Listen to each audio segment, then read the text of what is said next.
Welcome to Public Health on Call, a podcast from the Johns Hopkins Bloomberg School of Public Health, where we bring evidence, experience, and perspective to make sense of today's leading health challenges. If you have questions or ideas for us, please send an email to publichealthquestion@jhu.edu. That's publichealthquestion@jhu.edu for future podcast episodes. Hey listeners, it's Lindsay Smith-Rogers. Today, a candid discussion of AI chatbots and mental health. Laura Reiley is a journalist whose daughter died by suicide after months of confiding in ChatGPT. She joins Dr. Josh Sharfstein to explain how this technology failed her family and what might be done to make it safer. Just to note that this podcast includes discussions of suicidality and suicide. If you or someone you know is struggling, there is 24-hour assistance in the United States available by dialing 988. Let's listen. Laura Reiley, thank you so much for joining me today on Public Health on Call. How are you? I'm good. How are you, Josh? I'm doing okay. Good. I appreciate that spring is finally here. It is not here in Ithaca, New York. Not even a little. Let's start by having you introduce yourself to our audience. Okay. I have been a newspaper journalist for, I think for 32 years. I was at various U.S. newspapers. Mostly have written about food my whole life. Early on, kind of as a food critic and a former chef, and then more and more about kind of food equity issues and nutrition science and agriculture, and kind of I got more and more boring as things went on. Anyway, my husband is a depression researcher. He's a professor at Cornell, and we had a wonderful only child, Sophie Rottenberg, who went through the Masters of Public Health program at Hopkins. I think she must have graduated in 2021. I can't remember what year, but somewhere around there. I think that's about right. And I knew her. She was really wonderful. Yeah. I am speaking of her in the past tense because she took her own life last February 4th after a very short and mysterious mental/physical illness that we will never know the root cause of. But the thing that has kind of in some ways kept her name alive and in the public eye is that she was among the first cases that we know of someone who had a long interaction with an AI chatbot secretly prior to her taking her own life. And she confided her suicidality in it for months before we really knew there was a significant problem. This was such a tragedy, and I really appreciate your being willing to come onto the podcast to talk about it. How did you find out about her use of the chatbot?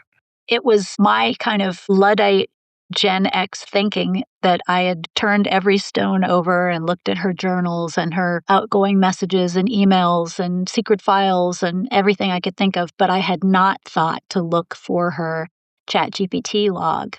And her best friend came to visit us 6 months after she died and just suggested that maybe that was something to look at. And she did, and it was hundreds of pages of interaction that was devastating because it really did reveal that she was in some kind of internal agony for months more than she let on to us. 6 months later, it's like a whole second loss happening right there. Yeah, I in a way, it focused me, it enraged me, and it gave me an enemy, at least very fleetingly. And pretty swiftly after feeling like, OpenAI and Sam Altman were the devil, I had kind of a reassessment of this tool used for mental health purposes and the way Sophie used it. I mean, she was not among the young people who have fallen in love with it or have treated it as she always, in some fundamental way, recognized that it did not have personhood, that she was using it as a tool, not as a sentient entity. But nonetheless, I think there were some very significant ways that it did her wrong. And that I think had she not had it, it is possible to imagine that she would be alive today. Now, you have written about this in a very powerful op-ed in the New York Times. You've spoken about it. You have really devoted yourself to really getting to the bottom of the connection between these AI chatbots and mental health. We're all learning about this in real time. I don't think there's ever been a new technology quite like it in that, we still have I don't know, 8 billion people on the planet who've never actively used an AI chatbot even one time.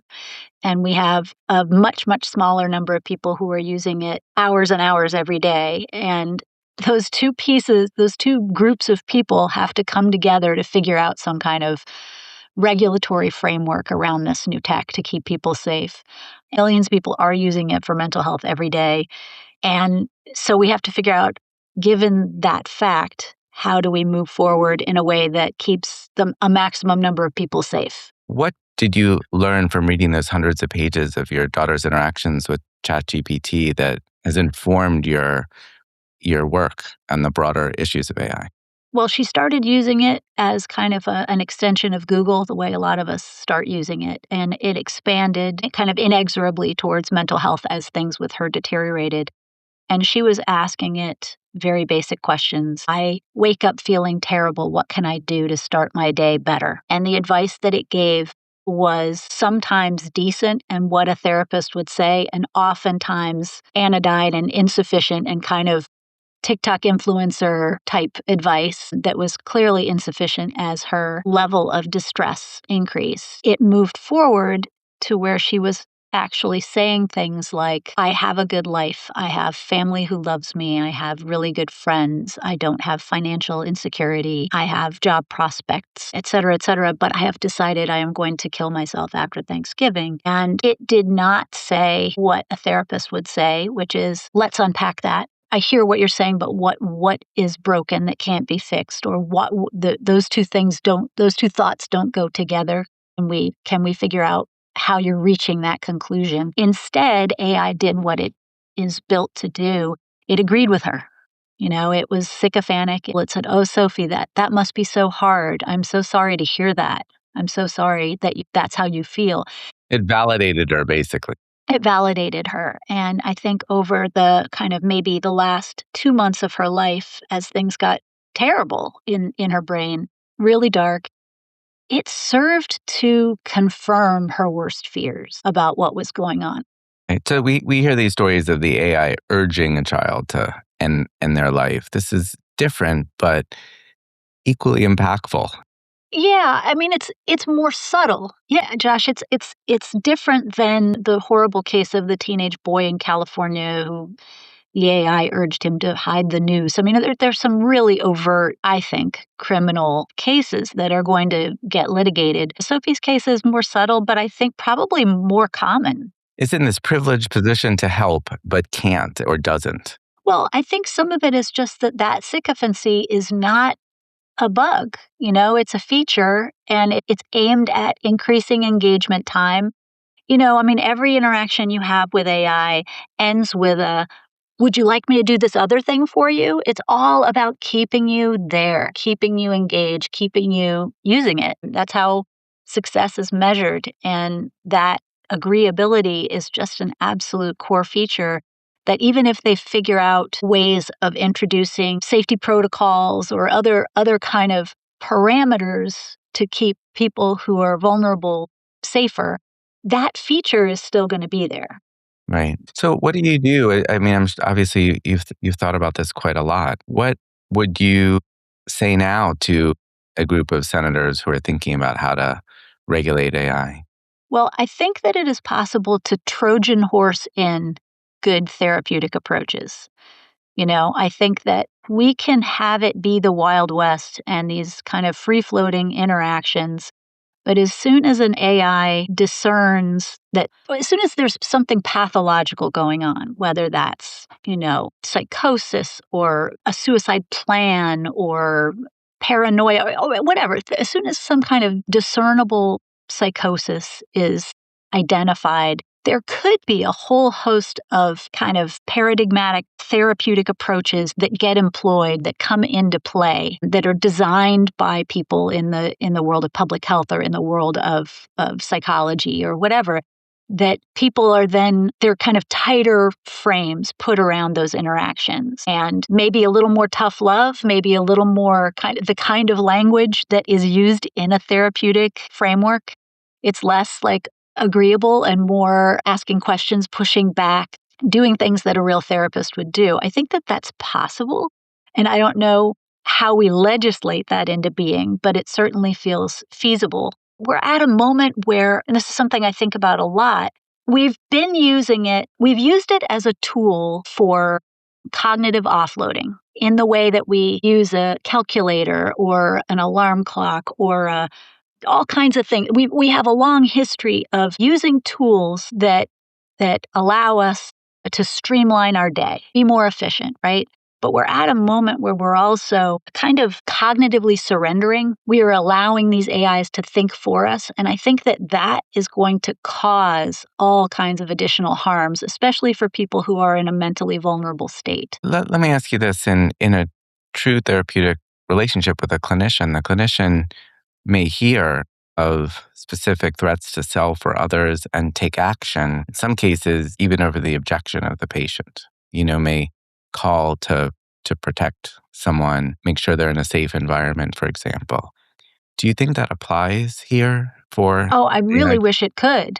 It shouldn't it? I think we have HIPAA is really hard in the US because we have a lot of paranoia around our medical records falling into the hands of an employer or a prospective employer because our health insurance is so linked frequently to our jobs. But if you look at what happens in other countries like Denmark, if you attempt suicide in Denmark, that follows you forever. That record, not as a badge of shame, but just it enables people in the kind of the world of assistance to know this thing about you. You have a number and it's, I can't remember the name of it, but it's a confidential registry. And I certainly think that things like that, betrayals of privacy in the context of AI, could keep a lot of people safe, But on the other hand, then you risk some people not using it as a resource because they know there is that small possibility that their privacy will be betrayed. So obviously this issue of notification is a big challenge. And the issue that you raised in making sure that if somebody's using it for a therapeutic reason, they're actually getting a reasonable approach to therapy and not psychophancy, as you said, seems important. To me, you're raising profound issues about AI, and it's not, just one person or a few people who are using AI for this purpose. It is thousands or potentially hundreds of thousands or millions. And so the public health impact is huge. You're raising such important issues, but also showing how far away we are from resolving them. Well, I think that there are lots of things where we start at a state level. I mean, if we're just talking about the US, this is obviously not a problem that has any kind of geographic boundaries, right? This is international, this is everywhere.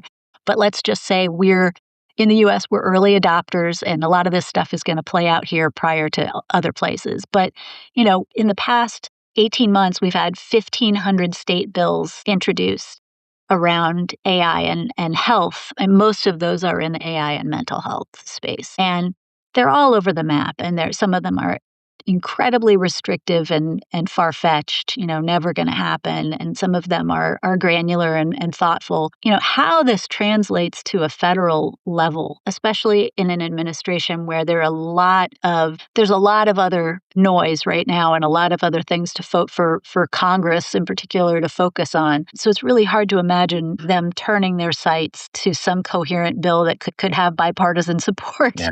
So, I mean, maybe the state route is especially in kind of states like California and New York and Illinois, those are kind of the three leaders right now. Maybe that is a way to move towards some kind of federal regulatory frame. And it also suggests the importance of research to really understand what could work and to inform the policy process. Well, and also there's such an inclination to silo because the big five AI companies not only feel under siege, they are under siege. There's a lot going on so that these companies feel under siege, and so they're less inclined to let people in to see behind the curtain.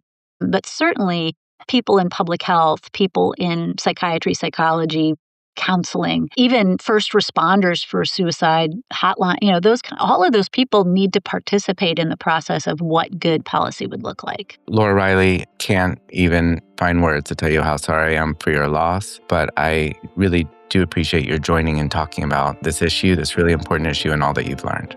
Thank you, Josh. Thanks for having me.